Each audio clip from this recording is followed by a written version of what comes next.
Bismillahirrahmanirrahim. Alhamdulillah wadi masih diberi nikmat, mugi-mugi saged ngaji istiqomah manfaat barokah fid dini wad dunya wal akhirah. Qaluhu wa aqallu sholati alaihi ayyan wiya fi'la sholati. Nah, ini sudah pembahasan tentang sholat jenazah atau sholat mayit. Jadi hukumnya sholat mayit itu wajib. Jadi kita di masyarakat, ketika ada masyarakat kita yang meninggal dunia, maka kita orang yang hidup berkewajiban menyolati si mayit. Nah, ini apa saja perkara-perkara yang menjadi fardu nanti. Wa aqallu sholati utawi luwih sithik-sithike nyolati alaihi ing atase mayit. Minimal dalam menyolati mayit ayan wiya iku yen to niat sapa wong fi'la sholati ing nglakoni salat alaihi ing atase mayit. Jadi dalam salat mayit sendiri itu ada yang namanya niat. Nah, niat itu juga penting. Usolli, nah itu termasuk niat. Usolli salat sapa ingsun. Wal fardhu lan fardu. Nah, ini juga nanti disebutkan fardune. Usolli ala hadal mayyiti fardhu kifayatin. Nah, itu fardhu kifayatin. Jadi mengucapkan fardu itu harus mom. Wa yu'ayyinu lan ditayin.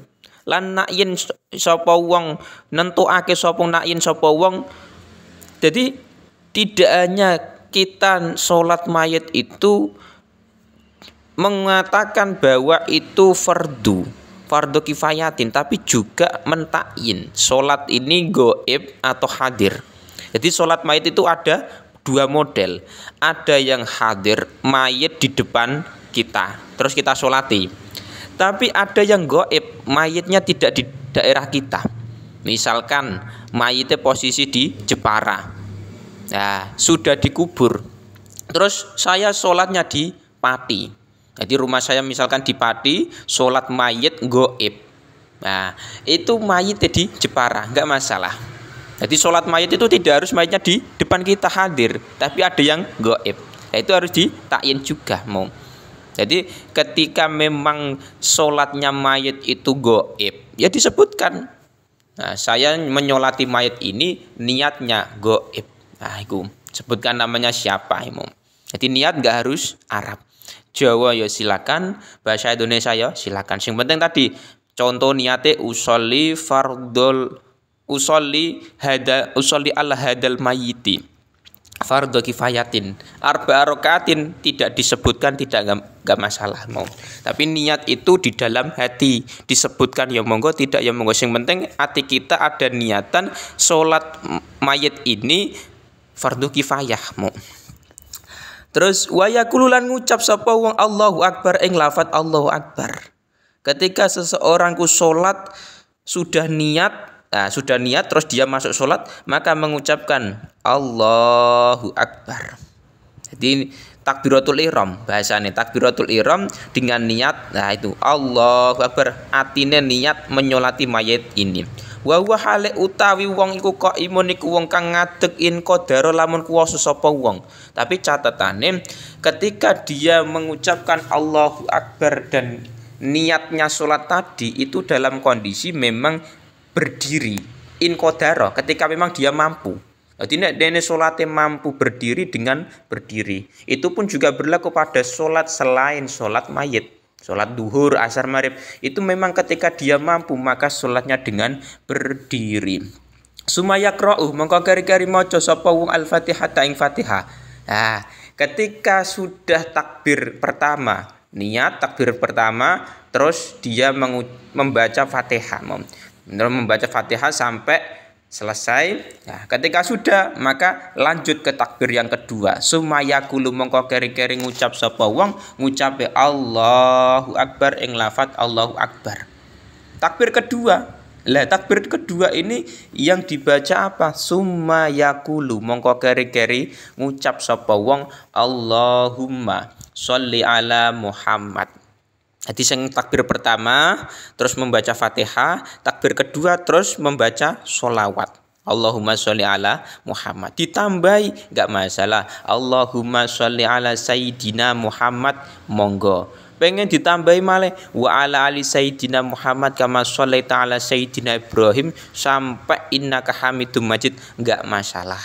Jadi intinya apa? Yang kedua ini, takbir yang kedua itu nanti setelah takbir membaca sholawat. Sholawatnya minimal Allahumma sholli ala Muhammad, ditambahi sayyidina ya monggo, ditambahi kama sholli ta'ala sayyidina Ibrahim sampai akhir ya silakan, mau boleh-boleh saja, malah bagus mau.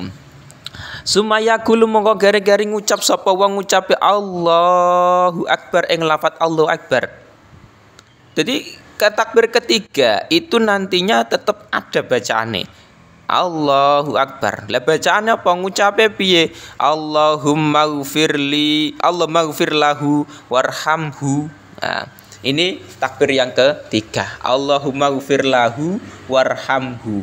Nah, ini mendoakan si mayit, ya Allah jenengan ngapura, jenengan ampuni mayit ini, jenengan berikan rahmat kepada mayit ini. Jadi mendoakan si mayit, takbir ketiga ini. Dan pengen ditambahi silakan. Allahumma gfir lahu warhamhu wa'afihi wa'fu anhu. Monggo silakan. Lah nek perempuan bagaimana? Nek perempuan bukan memakai hu tapi ha. Allahumma gfir laha warhamha. Ditambahi wa'afiha wa'fu anha ya malah bagus. Nek laki-laki mayite maka memakai domir hu. Sumaya kulu mongko garing-garing ngucap sapa wong ngucap Allahu Akbar. Assalamualaikum. Jadi sing takbir keempat itu nanti tetap Allahu Akbar. Nah, terus lagi salam. Tapi misalkan ditambah lagi, nah itu dalam redaksi kitab lain. Memang yusannu Allahumma la tahrimna ajrahu wa la taftinna ba'dahu. Jadi dalam redaksi kitab-kitab lain termasuk di Syarah juga ini itu ada ulama yang mengatakan setelah takbir keempat Allahu Akbar kita disunahkan membaca Allahumma la tahrimna ajrahu wa la taftinna ba'dahu. Nah ini dalam kitab syarahnya itu ada, dan redaksi kitab lain juga ada tambahannya Allahumma la tahrimna ajrahu wa la taftinna ba'dahu. Terus ditambah lagi ada sebagian ulama waghfir lana walahu. Itu ada yang seperti itu, tapi itu tidak wajib. Yang wajib tadi Allahumma ghfir lahu warhamhu. Itu di takbir yang ketiga. Takbir kedua membaca sholawat, takbir ke pertama membaca Fatihah. Wes itu. Salam, assalamualaikum. Nah, itu minimal. Ditambah assalamualaikum warahmatullahi wabarakatuh. Itu dalam redaksi kitab Bajuri memang ada ulama yang mengatakan sunnah menambahi salam itu. Assalamualaikum warahmatullahi wabarakatuh. Itu ada yang mengatakan boleh-boleh saja bahkan sunnah. Sebagian ulama mengatakan demikian. Wala butalan ora kena ora fiha ing dalem salat jenazah min syurutis sholati apa pira-pira syaratis sholat wa tarkil mubtilati lan ninggal pira-pira perkara kang batalake.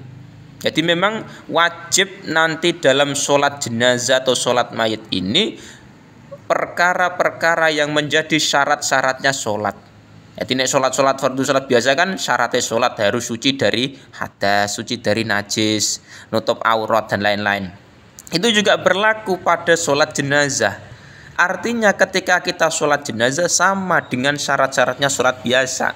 Harus punya wudhu, harus suci dari najis, menutupi aurat dan lain-lain. Nah, itu ada dalam pembahasan kitab-kitab banyak yang menerangkan syarat-syarat sholat.